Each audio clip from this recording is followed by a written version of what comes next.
Romans 12:1 I beseech you, therefore, brethren, by the mercies of God, that you present your bodies a living sacrifice, holy, acceptable unto God, which is your reasonable service.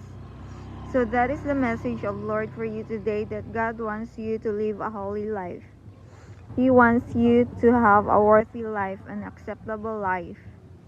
God needs you to maintain your holiness.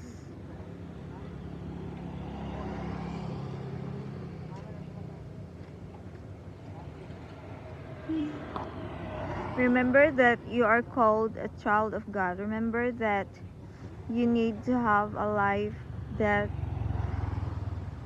is living in the sight of God.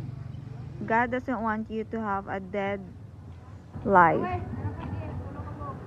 God wants you to be spiritually alive.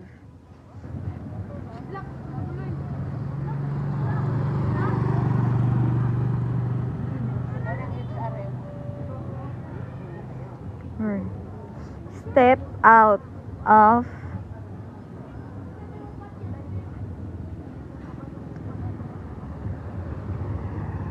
this grace. Return to the Lord, for the Lord will show His kindness over you. Be restored to God. Let your bodies be a worthy offering in the sight of God.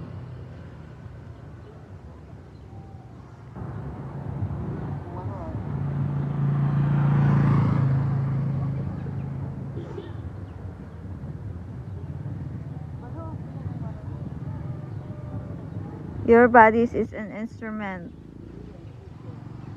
and is useful for the glory of God. And God doesn't want you to obtain a filthy body.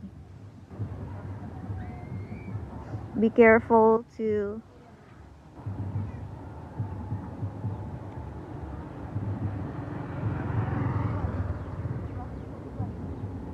have a good body.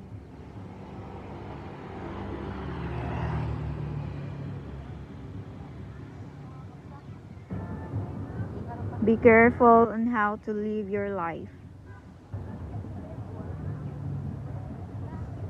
Thanks for watching, and God bless you all. Bye.